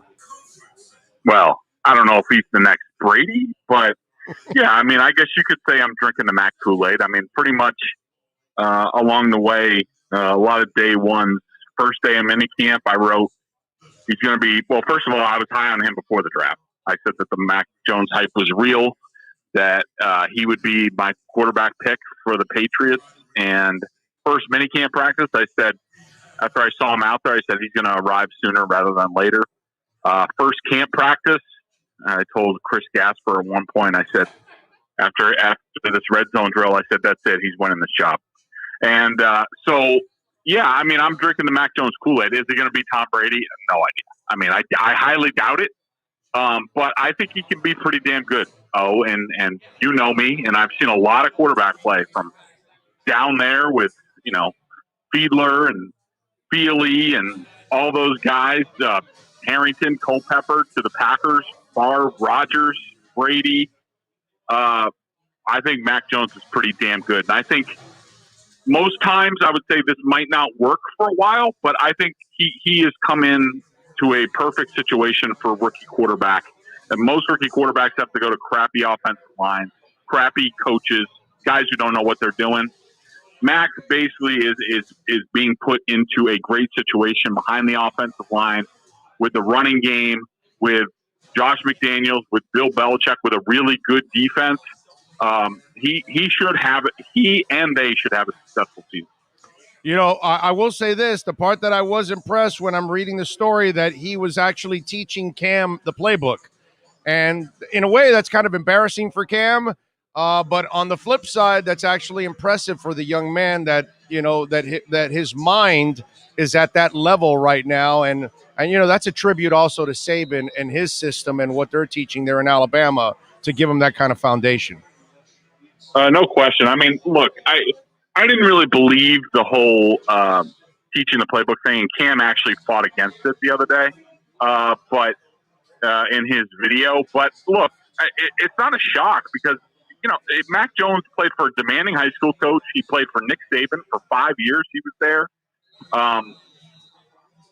Played in a pro-style offense, played for under Brian Daboll, Steve Sarkisian, then came here with the Patriots. I mean, he's been in similar schemes. And, we all know Cam came from Gus Malzahn and a lot of read option with the Panthers, not overly complicated. So it it was tough for Cam, but there's no doubt that Mac Jones clearly had a leg up on him in terms of playing in this type of offense. And really, the Patriots finally got a guy who can use some of the tools that are at the quarterback's disposal in this offense to counter defenses. Cam couldn't do it last year, not at all. Mac Jones did it in the Giants preseason game. He made 4 changes at the line of scrimmage that Cam could never, ever do. You know, and we're talking with Greg Bedard, by the way, from the Boston Sports Journal. Make sure you follow him on Twitter at Greg A. Bedard. And Greg, when you look at this kid making the next jump, and the part that's, you know, impressive so far, or the theory behind it, not impressive, the theory behind all of this, a lot of people thought, well, they'll use Cam the first couple of weeks, maybe through the Bucks game, so that way the kid doesn't have to face Brady. Or the flip side is, hey, let's get the kid in there so he has a month before he has to face Brady and he's much more comfortable. God forbid Cam struggles in the first couple of games and then we have to play him. Then he's right there, and here comes the Brady game all of a sudden at Gillette Stadium. And obviously, you know, Brady's going to be super motivated to have a great game on that night. And so that, you know, in a way, I wonder if any of that thinking was going on, or was it just, we have no choice here. This is the better quarterback, period, end of story. If we're going to win games, we're going to win more games with Mac Jones than we are with Cam Newton. What was the thinking? Yeah, I mean, I was an advocate of them just giving the keys to Mac just because you just saw how far and what the kid could do just in a short amount of time in this offense. You're just like, well, if he's already here, why not give him the keys and see where he can grow? But I can also see the advocacy for, hey, look, this kid is not exactly the most well-built kid. He's already dealing with a little bit of a lefty thing all during the preseason. Are we really sure that he's going to make, like, say we win a playoff game? You're talking now 19 games in 20 weeks. Are we sure after what he had to play at Alabama, which is 13 games, a couple, 3-week layoffs, 7 blowouts where he's not even finishing the second half, are we sure he's going to be able to make it to the end of the season, or should we just go with Cam for as long as possible and then just, make the decision, sort of like Flo did down there with Tua? I would have been fine with either. I think this makes it a lot cleaner, and basically they burned the boats when it came to releasing Cam Newton. They're like, we're going forward. Easy answer. That's where we're going. By the way, the video he put out, my man Cam lives in denial, bro. I mean, so there aren't 32 better than you. I think he's kind of losing sight of that people are looking for quarterbacks, not athletes trying to play the quarterback position. And his game is a game that is very limited. And, you have to change the entire offense for him. And I would imagine that's the other thing that the Patriots had to think about. Man, we've got to handle 2 different offenses because Mac can't do what Cam does. Most people don't do that. And Cam can't do what Mac does. So we've got to, when we do make this change in midstream or in the 5th week or in the 15th week, we're now going to have to change the offense too. And that's the other thing that Cam forces you to do, kind of like Lamar Jackson. Because they're not traditional, there really aren't a lot of options for you overall. And if they're not willing to sell out for you and make the entire offense about you like they do with the Ravens, it's really hard to succeed. No, I agree. I mean, but the Patriots, that's a whole nother discussion about if there really wasn't 2 offenses. I mean, yes, were they calling, plays that fit Cam more than Mac? Yeah, but it wouldn't have been that big of a deal even if they did that. It was really, look, in my opinion, and I said this all along, well, mostly towards the end. I mean, for about halfway, it was pretty close. And I did think Cam played a lot better this year. But in my opinion, it was Mac Jones, in my mind, clearly won the job. He clearly won it in practice. When Cam was gone with COVID for the 5 days, he had an unbelievable practice against the Eagles. He really ran the show. I mean, you would love this kid in terms of, that you see with the cockiness in practice where he's just like, he's talking trash to Matthew Judon, just throwing up 2 fingers in his face saying that's 2 touchdowns I've thrown off you guys. These veterans on this team, it was a little Brady-ish in terms of what you heard about Brady early on, and I think the kid really believes in himself. I don't think he would have given two craps if Cam Newton was standing on the sideline. I think he thought, I'm winning this job. I'm never giving it back. I don't care who my backup is. It's not going to matter. Well, I like that attitude. I mean, as you know, Greg, you and I have been around a lot of athletes, and if you're around Marino, that was all cockiness, dude. If you're around, the Marx Brothers, it was all cockiness. If you're around Jason Taylor, it's cockiness. You know what I mean? If it's Tim Bowens, it's cockiness. It's all the great players. It doesn't matter who you are, Alonzo Mourning, Dwayne Wade, they're all super confident and cocky about who they are and what they need to do. And if you're not, I don't know if you ever can become great, dude. You know what I mean? Because Russell Wilson may tell you all the right things, but deep down inside, he wants to cut your heart out, dude. He wants to. He's going to try to win. Now he may do it a different way than other guys, but trust me, he's just as cocky and confident in his ability than Pat Mahomes is. You know what I'm saying? It's just I don't know if you can be great in sports without that kind of confidence. I completely agree, and that's I have my twins just started high school this year, and they're involved a lot in sports, and that's what and I see all sorts of athletes. I know what kind of athlete I was when I played baseball at Rutgers. I watched these cocky kids come in, and I was more humble, but I wasn't sure. I got to that level. I'm like, I'm not really sure if I'm as good as these guys, but I watched these cocky kids come in and own it, and they played better than I did. And I totally believe in that. I think that, if you don't believe it in your heart and at least, are a little bit cocky and walk the walk, I think you're going to have struggles especially in professional sports. And I think Mac Jones, I think you'd love the kid. He definitely believes in himself. I see no reason why he shouldn't. The other thing that you're going to be blown away by is, his ball placement. It's not just accuracy. It's where he puts the ball that allows guys to be successful. So he's something else. Yeah, it's just a shame he's a Patriot because it's just in my blood. I can't like anything Patriots, Bills, or Jets right now. And speaking of the Bills, they're down 20-10 right now. And everybody in Dolphin Nation that's listening right now is a big Pittsburgh Steelers fan. Bills down by 10, man. That is some crazy stuff there. All right, what's the prediction, Greg? Who do you got winning today and why? Yeah, I'm not. I want to see more from my guy Flo down there. It's not that I'm hating on the Dolphins. I don't know. I really want to see more from Tua. Flo's kind of been all over the place with his offensive coordinators and all that. Firing one every year doesn't really work. Now all of a sudden he's going with two offensive coordinators this year. I want to see how that works. The secondary is obviously good. But I actually like it the way they designed it because it's two offensive coordinators, but it's kind of what they do in college with the passing and the running. But they relay the call to Charlie Fry. And Charlie Fry played in the NFL, played in college, obviously, was Tua's quarterback's coach from high school to college. And so he's going to be watching what's going on the field and telling Tua the play and giving him any tips also along the way.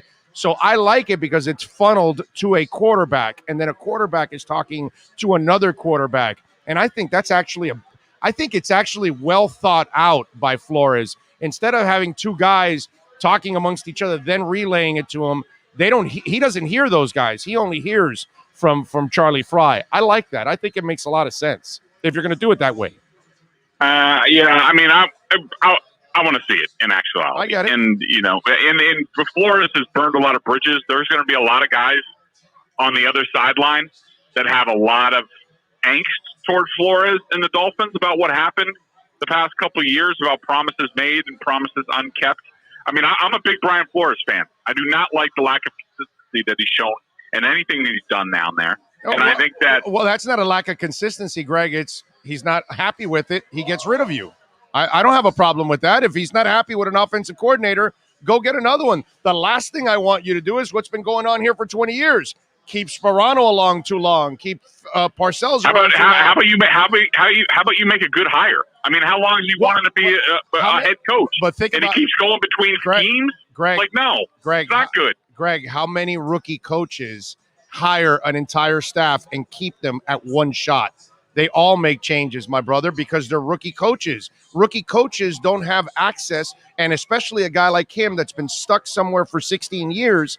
The beauty of the guys that get fired and hired and fired and hired, they bounce all around the league. They get to know all kinds of system and all kinds of coaches. So when they do get a head coaching job, they have a plethora of places to go to. This guy was stuck in New England forever. So he doesn't have the same pool as the other guys that have bounced around the league. And so usually these kind of coaches. That's an excuse. That's an excuse. You're making excuses for him.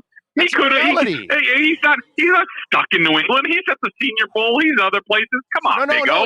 He could have done his homework. He obviously didn't, and he looks like he's scattershot. He looks like he's scattershot in everything he does. I want to hire this offensive coordinator. No, I want this guy. No, I want that guy. I'm going to hire this guy in free agency. No, I'm going to get rid of him after a year and take a cap hit. Like he keeps going from side to side. He doesn't look like he has any sort of plan. So that's what it looks like. So while that's going on, talk to me about what happened from year one to the end of the year, from year two to the end of the year, because while all of that is going on, they've improved.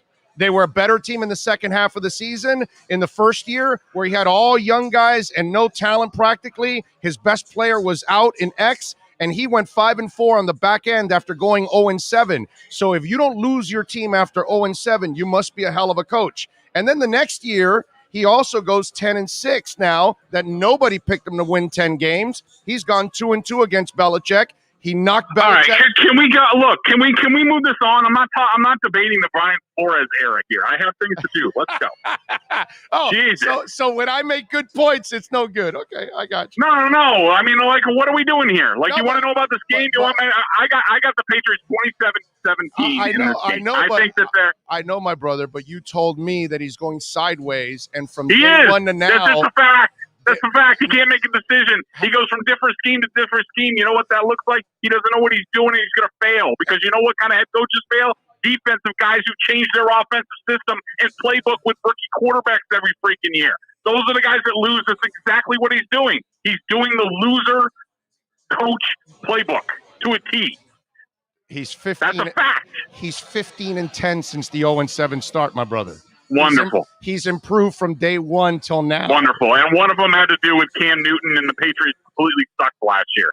And the Jets had the number one pick. I mean, like, what are we talking about here? I know, and the Patriots. And they haven't been to the playoffs yet. So what are we talking about? They blew the playoffs last year.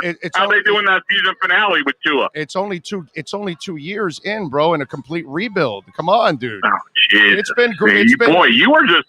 What are you guys? Are you owned by the Dolphins.com or like what is the excuse factory? I'm not. I'm looking going on down there. I'm looking at it realistically. You're looking at. I can say you're looking at it through Patriot glasses.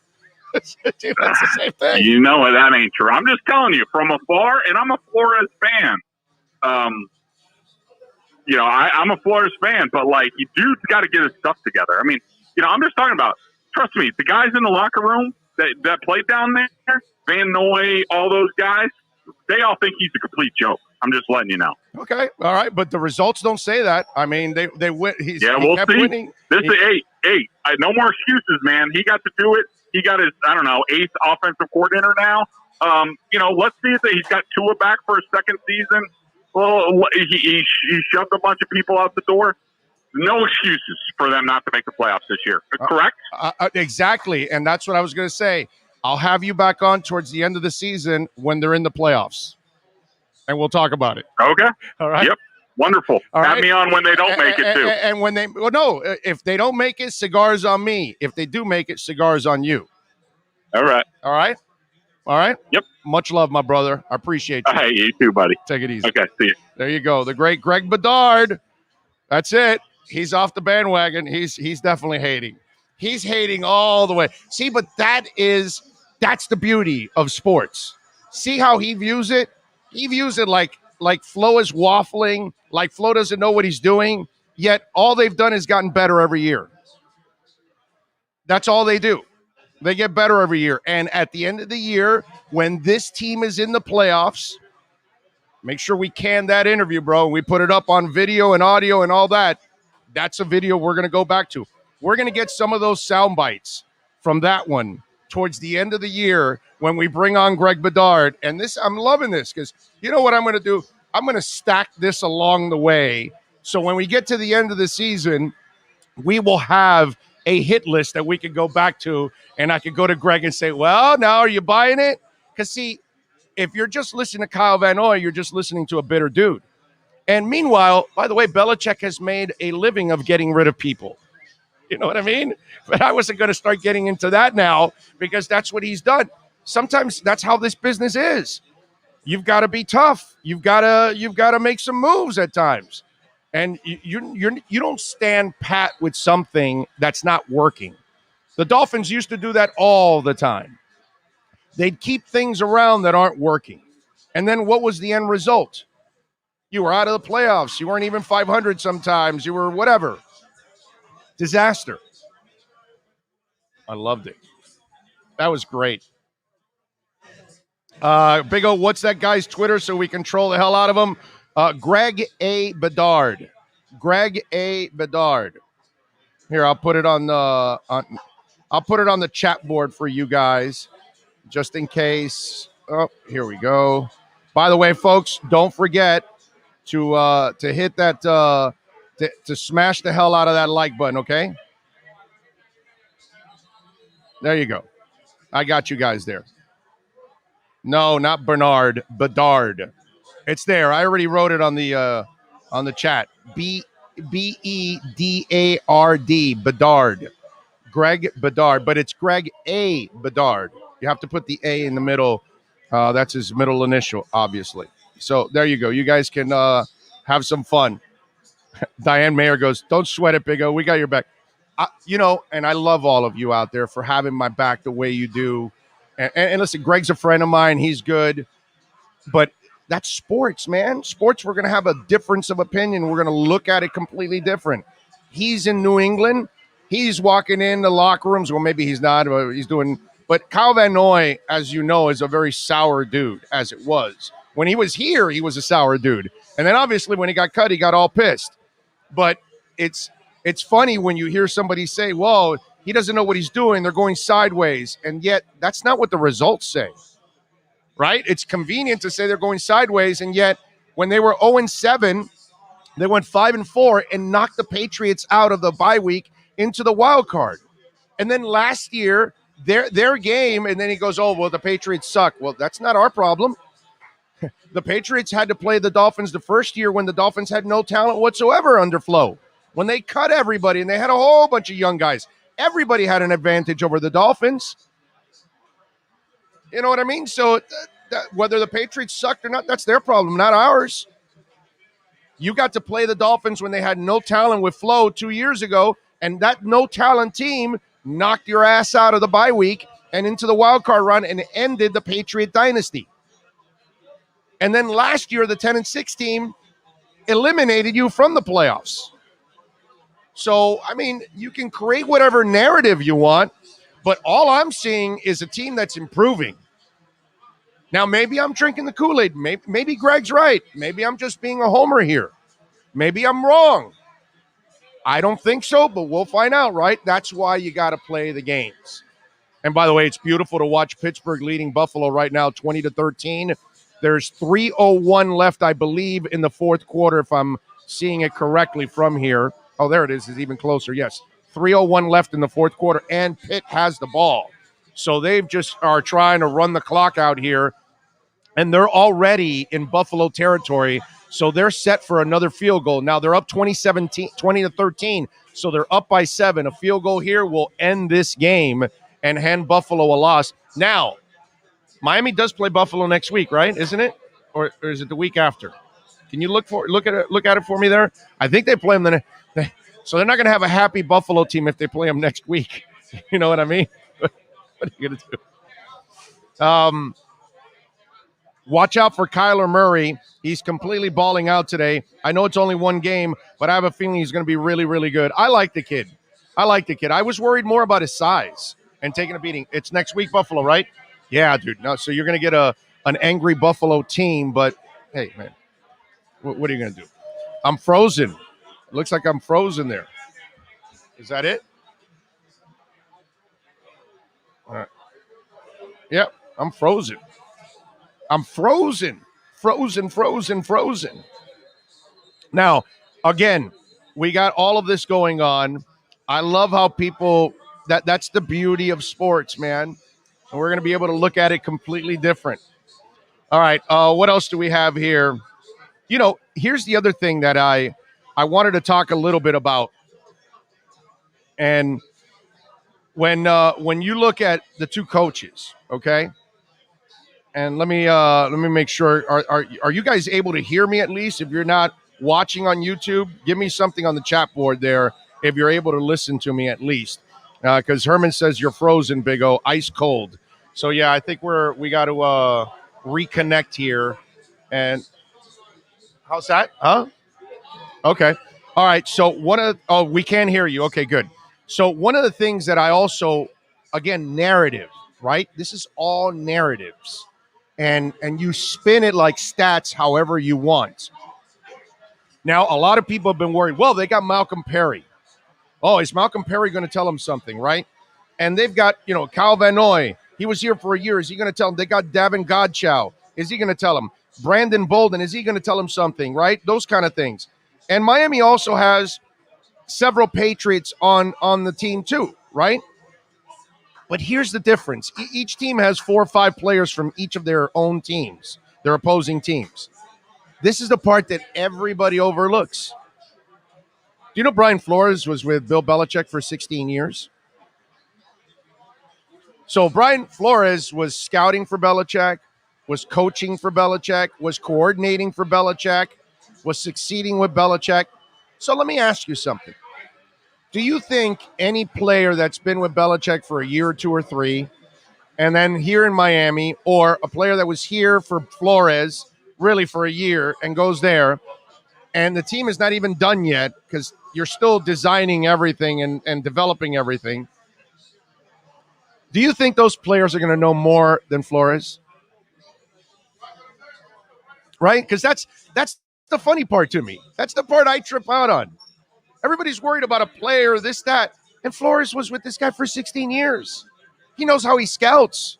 He knows how he coaches. He knows how he prepares offense, defense. He knows how he makes ruthless decisions. And so does Flores. So nobody ever brings that up. It's funny. It's always, this player's going to tell them about us, and our player's going to tell them about them. And no, dude. That you might find out a nugget or something, but Flores is going to know a lot more about what Belichick does. Maybe that's why he's 2-2 against him. Listen, I know Miami even notoriously has always given the Patriots trouble in Miami. They don't always win it, but pretty close. Pittsburgh, by the way, hit a field goal. They made it 23-13 now, so they're up by 10. And there is, I'll tell you what the clock is. But that's, to me, the interesting part about narratives. And yet, the substance is Miami has the ultimate weapon because they have Flo. And Flo knows how Belichick thinks more than anybody because he was with him for 16 years. So he saw him in all kinds of scenarios. Oh, 2 minutes? Oh, 2:42, yes. Thank you. So he saw him in all kinds of scenarios, so he knows how he thinks. So if anybody can decipher what Belichick is going to do or might plan for, it's this guy. Not any player that's out there. Not the 4 or 5 former Patriots that you have right now on the team. They might be able to tell you 1 or 2 things here or there, but Flo will understand everything that this guy does. And then on the flip side is Flo's his own man, his own coach. So Belichick now has to learn what Flo is going to do and learn whatever habits he has and what styles he has. That's what's changed. And so Belichick doesn't necessarily know everything that's coming, but there's a chance that Flo knows a hell of a lot more than Belichick does about what he's facing. I'm not telling you that he's going to guess everything that Belichick can do because nobody does that anywhere in the league. But if anybody has a better feel for Bill Belichick, down in and down out, It's the head coach of the Miami Dolphins. And yet, nobody talks about that. Ever. Nobody ever brings it up. And we'll see. We'll see if it continues to make a difference. 2-2 so far with inferior talent. Now, the talent level is starting to either level off or Miami might be slightly better now. I'm not exactly sure. It's kind of close right now. So now that Flo's talent is getting more to even, I want to see what the results start being. Tua is my starting QB in fantasy. I expect his numbers to exceed Josh Allen, who is my backup. Wow.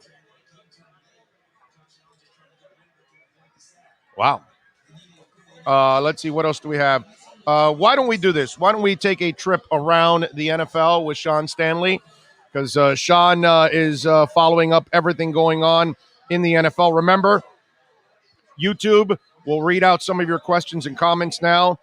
Email, Yahoo email, Big O Radio Show at yahoo.com. Twitter, Big O Show. Cash App and Venmo, Cash Big O Show. That's Cash Big O Show if you want to donate to the program. And by the way, I forgot to mention, because somebody sent in a super chat, BipBop66, thank you, sir. He says, someone please send a basket of flowers to Matt Hack for today. I love that. All right, let's get the latest going on in the NFL with my man Sean Stanley. All right, Big O, we got some of these games late in the fourth quarter. The Eagles still lead the Falcons 29-6. You just said the Steelers 23-13, 2:32 to go for the Bills. The Bengals, they lead the Vikings 24-21 with 1:55 to go, and they have the ball. 49ers still killing the Lions 41-17.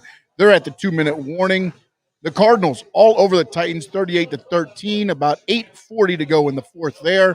The Seahawks, they lead the Colts 28-16, 1:40 left in the fourth there. The Chargers, looks like it's gone final. They have defeated Washington 20-16.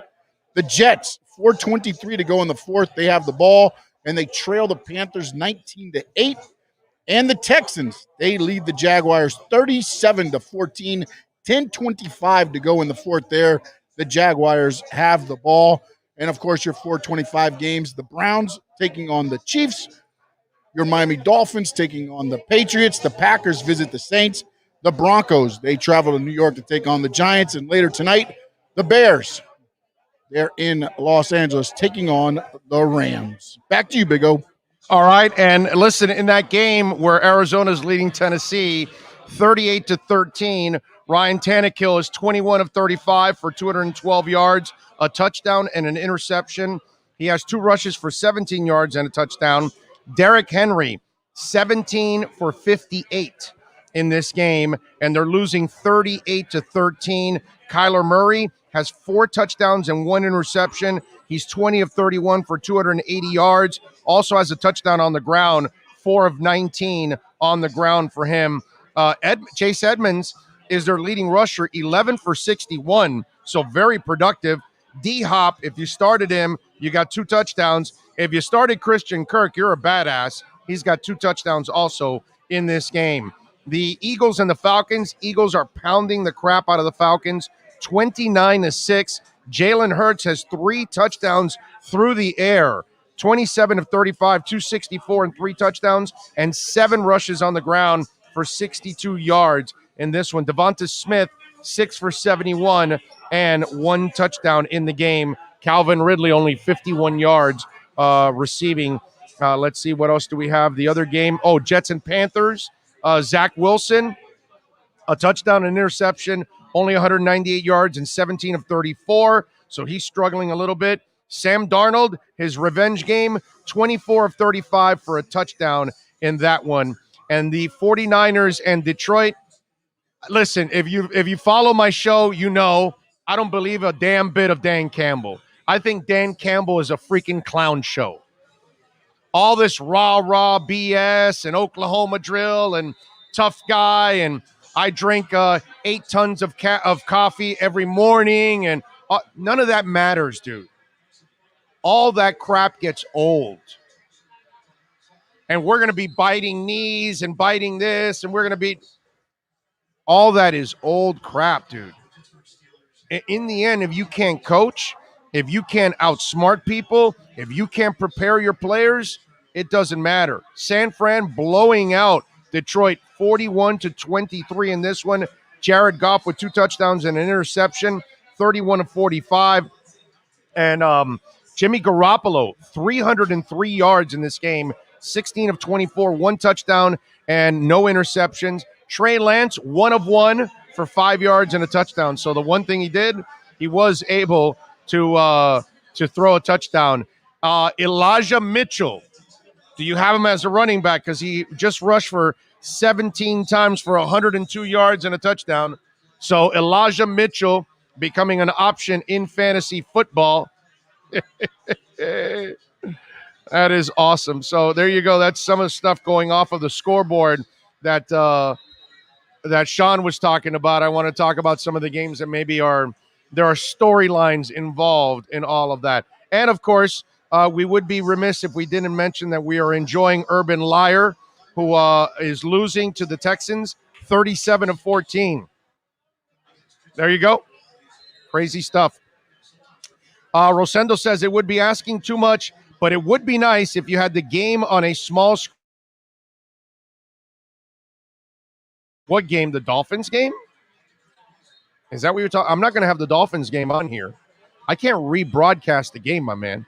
That's illegal. You know what I'm saying? Can't do that. Okay. I think we went down again. We were frozen again. We are frozen in time. I could tell because it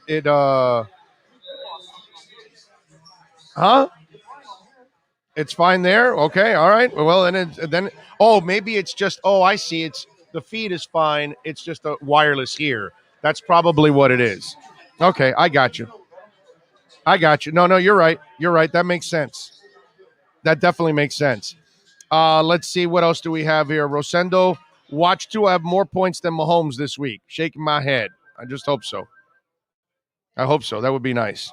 The Steelers have been beating up the Bills offense all day long. They are going to be there's going to be a lot of Bills hurt this week. Well, let's hope that they hurt double because they lose to the Steelers this week and hopefully they lose to the Dolphins next week. That's going to be a really tough game, man. No doubt about it, man. Very tough. Big O, that was a great interview. Love the back and forth. You did great, just not losing your cool the way he did 100. Well, that's fine. And he got emotional about it, and I'm good with that. I got no problem with that he got emotional.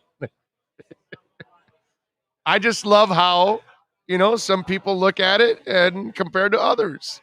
That's all. That's the difference there. That's all. But I do love the fact that the Bills. That's not. That's good and bad, right? Because then that means Pittsburgh maybe is back, and I don't want Pittsburgh back. I want the Dolphins to start shining here. You know what I'm saying? But we needed Pittsburgh this week, and they're coming through for us right now. The Bills are driving. They're in Pittsburgh territory with 54 seconds left, or I think on Pittsburgh's 14-yard line. So they're trying to at least score here and try to make it interesting because, of course, the onside kick will come next. And if they can do that, then they'll be all right. Incomplete in the end zone. 2nd and 10. So we'll see if the boys can get it done. Let's see. What else do we have here? Any other questions you guys have? Gase had a good second year. Yeah, he did. He did. He did have a good second year.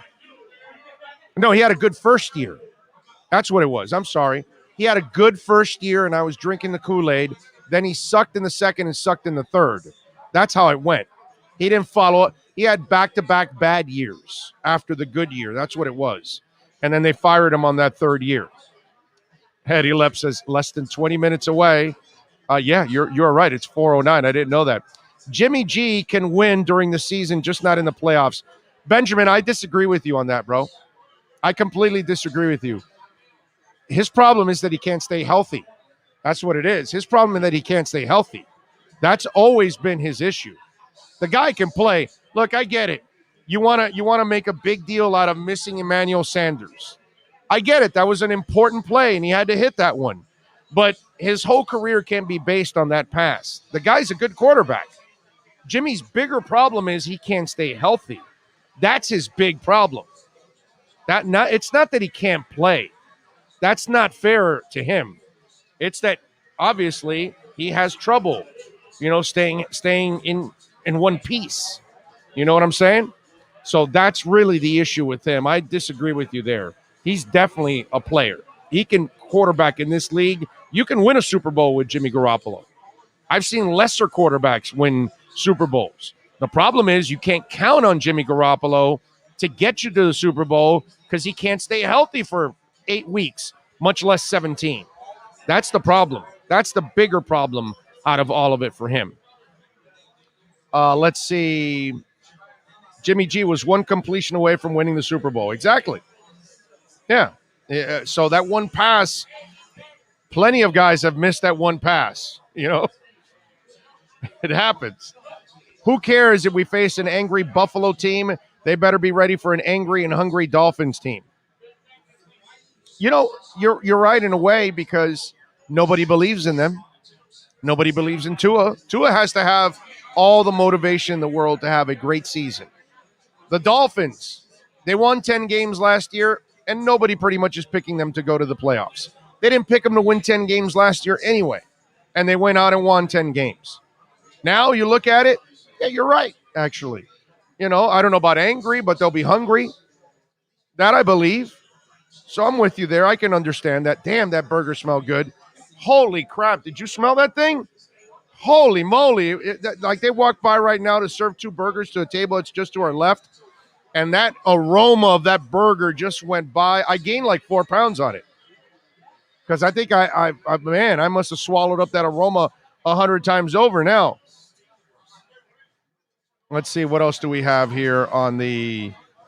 I just chartered a plane to take Manny Diaz to China on a one-way trip. Unfortunately, the bigger problem is the administration. It doesn't really matter anymore about Manny Diaz. Really, seriously, Canes fans, we got to stop complaining about Manny Diaz. We know what Manny Diaz is. He's not a good coach. But in the end, the administration fires him. They're going to hire an Al Golden. They're going to hire a Manny Diaz. They're going to hire Randy Shannon. They're not going to spend the money they need to get an elite staff. Not coach, staff. Because you need an elite head coach and you need elite offensive and defensive coordinators. And if you don't have that, you got no shot at competing in this league. Sure, they got to recruit and sure, they got to develop players. But you've got to have the best coaches out there if you want to compete at the highest level. And I think the University of Miami administration is happy where they're at. They get their ACC check. They win 8, 9, 10 games maybe. They keep you guys, shut up and somewhat happy with half-ass performances. And they try to convince you that the better days are ahead, but they're never happening again. This program will never be a champion again. They'll never be elite again as long as they continue down this path. If they're not willing to spend and they have the money, don't tell me they don't have the money anymore. I don't want to hear about that. They have built a city there in Coral Gables, and they've got branches and everything. The medical practice alone produces so much money, it's not even funny. But if they want to make big-time money with their football program again, they've got to go spend on the coaches and invest in that. They've got good facilities, not the best, but they've got really good facilities now that can be competitive. They were great when they had no facilities. Now they've got some facilities. Now they got some decent facilities that they can, say, hey, we're going to take care of you. But ultimately, you got to have the coaches that are constantly pumping players into the NFL and guys that are taking it to the next level like they used to have. Like all these guys that are getting inducted into the Hall of Fame, those were the old Canes. That's why I felt, in a way, it was embarrassing to watch Michael Irvin and Edgerrin James, who they mean well. They want the U to do well. They want to inspire the kids. But deep down inside, even though they said they were going to shock the world, I know they got to be talking to each other going, Yeah, I don't see me in those guys. And that's a problem. And you don't see a coach on the sidelines that you can truly respect in Manny Diaz. So, Big O, what can we expect from the AFC East if we win today now that Buffalo and the Jets are probably going to lose in Week 17? Mike, this doesn't mean a damn thing, dude. This is Week 1, bro. Let's not overreact. The Bills are still a hell of a team. It's going to be a bitch to beat them next week. Ask me this 6-7 weeks from now when we start to get a better feel for what's going on. The Jets don't even matter in the equation anyways. Let's just start with that. I can answer that one. But the Bills and the Dolphins, we need to see several weeks before we start to really make a feel for what's going on in this league. But we can't react over one game in 1 week. Let's just be happy that Buffalo lost and that the Jets lost. That's a beautiful thing. I can live with that. I can live with the Bills, the Jets, and the Patriots losing every single week. I'm good with that. But after 1 week, my man, I am not going to go one way or the other. The only thing I'm going to stay steadfast with is I believe in this Dolphins team, and I believe they've got a shot at going to the playoffs. I believe they will be in the playoffs this year. I'm sorry. Not a shot. They will go to the playoffs this year. I believe they will shock some people because there's so many people doubting. I think Tua will also shock some people because there's plenty of people doubting them. So, yeah, I'm with you there. Now, remember, folks, we're going to be back for the postgame show. The postgame show will start the second the game is over. Now, if Miami's leading by 20 and there's a minute left, I might go on. Okay? So it's, you know what I mean? It's like towards right at the end, like right when the game is over. Not like the whistle, but the game is over. 41-33. Wow, the Lions have come back. Holy crap, what's left in that game? 102 in the fourth quarter?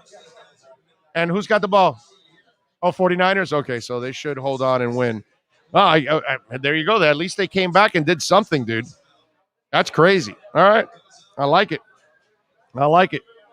All right, Jets game not over yet. Let's see what we got here. 19-14 with 137 left in the game right now with Carolina leading the New York Jets. 137 left in the fourth quarter. But Carolina has the ball. So all they have to do is kind of run out the clock. And the Jets have no timeout. And the Jets, yeah. So Salah is out of here with a loss. That looks like they're in victory formation. It's over. It's over, baby. It is over. Point spread 9.5 on that San Fran game. Let's see. Just saw Jets Wilson with shade covering, and that's in Carolina. Wait till he gets a hold of the sun here. He's a BYU kid, man. Let's see. What else do we have here? Titans lost, Bills lost, looking better for the Finns. Yeah. Now, listen, we don't have to in the end, okay, it's fun for us to watch the Jets lose. It's fun for us to watch the Bills lose. I get all of that. But in the end, it's really all about the Dolphins taking care of business. If they take care of business, everything else doesn't matter. I don't worry about anything else. If the Dolphins can play up to their abilities, and really the key is going to be the offensive line coming together. If those guys can somehow really gel and find a way to start playing well, that would be absolutely enormous. That would be a sweet thing.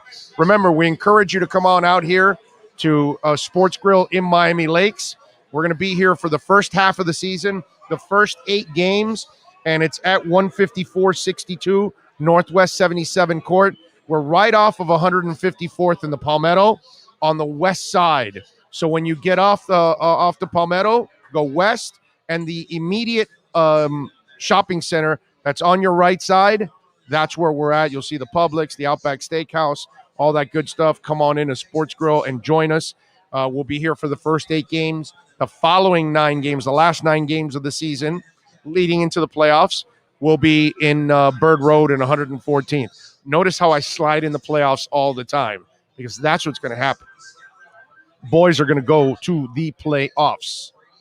There's 16 games to go. Much too early to know anything. Yes, I'm 1,000% with you. There you go. All right, so it looks like, and the Jets finally lost, by the way. So it is over. Jets are done. What do you got for me? Uh-oh.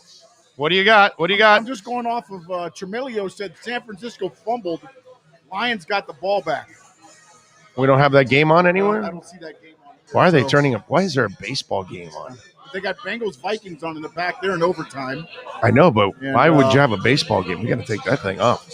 I mean, seriously, unless there's updated on that one. I appreciate you. That is that's amazing. All right, let me see. It's 4:20, by the way, right before the game starts.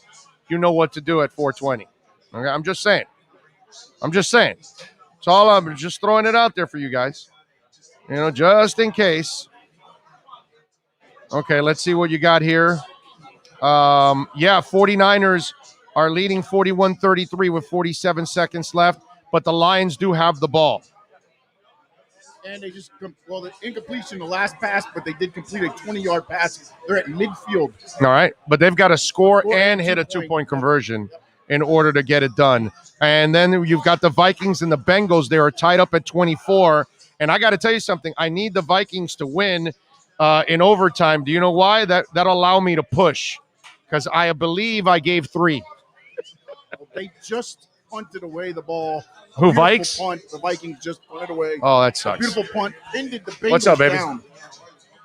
So yeah, that's it's a beautiful thing. So okay, all right. I need 3 points so I can at least push on that one. Detroit completed a pass. They're at the 25-yard line. Yep, 1st and 10 at the San Fran 25. And timeout number 3 by Detroit at the 34. So they have no more timeouts now. So they've got to do everything within the clock now at this point. So we'll see. I mean, I doubt they'll get it done, but it is. Thomas Jensen says, I love listening to someone that knows what the hell they're talking about when it comes to the Dolphins. Keep up the good work, Big O. Thank you, Thomas. I appreciate you. Sports Betting Weekly says, Dolphins is the play of the day plus 165 all day long. Let me give you my picks. I mean, I gave them to you on Friday, but I mean, not that some of them matter. I took Tennessee -3. Well, Seattle -3 against Indy. Vikings -3 against the Bengals. Chiefs -5.5 against the Browns. Broncos -3 against the Giants. Green Bay -3.5 against New Orleans. And I took the Dolphins +3 against the Patriots. And I took them on the money line +150 I got. So I didn't get as good a deal as the man is talking about there. But I took it anyways because I like the Dolphins in this game today against the Patriots. All right, so remember, once the game is done, come back to us. We will have our post-game show. We will have Brian Flores' press conference. We will have Tua and any of the players. I know that we'll get Flores and Tua. I don't know. It depends on what players we're going to get out there. Depends on who makes an impact. But we'll be here right after the post-game show is done. Once the game is done, and we'll be here for a couple of hours. Omar Kelly and Joe Shad will join us in the post-game show. So we will have 2 reporters in the locker rooms covering the teams. Well, maybe they're not in the locker rooms. They're just doing the Zoom for now. But either way, we will have 2 reporters that are covering the game. They're at the game in Foxborough. So we will talk to both of those gentlemen at the end of the game. We had Alan Poupar on in the pregame, and now we're going to have Omar Kelly and Joe Shad. Nobody has more insiders in town than this program does on every single Dolphins game. So we want you to stick with us Monday through Friday and on Sundays when we cover the Dolphins. We will see you in a couple of hours, folks, and hopefully a very happy post-game show live from Sports Grill in Miami Lakes. There's still a couple of tables left, so get your butts down here, man. Join us, man. Looking forward to it. Go Dolphins. What's the prediction by you, Sean? What's the prediction? What you got? Who's 27-10? Damn. Sean's got a route, baby. 27-10. I went 24-16. My man went 27-10. Okay, now, if it's 27-10, everyone must come down here next week and treat Sean to a beer. But it has to be after the broadcast, okay? I can't have him drunk while he's doing the broadcast. I can't have him saying, well, the Steelers they're leading the Colts by, is that a 2 or a 12? You know, I can't have him doing that. So we got to. 4th and 9 for the Lions. 4th and 9. 4th and 9? Oh, Look out. All right. Get to the game. Go sit down. Enjoy it. I love you all. We will see you in a couple of hours when the Dolphins defeat the Patriots. Y'all be good. This is the Big O Show. Sports fans love a place with great food, cold drinks, and TVs everywhere. That's why sports fans love Sports Grill and their 7 amazing locations. Check out the Bird Road location at 11481 Southwest 40th Street in the back corner of the West Bird Shopping Center. Sports Grill is also now offering some great employment opportunities. All kinds of positions are now available from kitchen to hosting. Call for more information at 305-485-8845. From wraps to salads to amazingly delicious specialty dishes, Sports Grill is the home to the legendary special grilled wings. Since 1987, Sports Grill, good food, good drink, and good friends. It's the Big O Show. Judge it to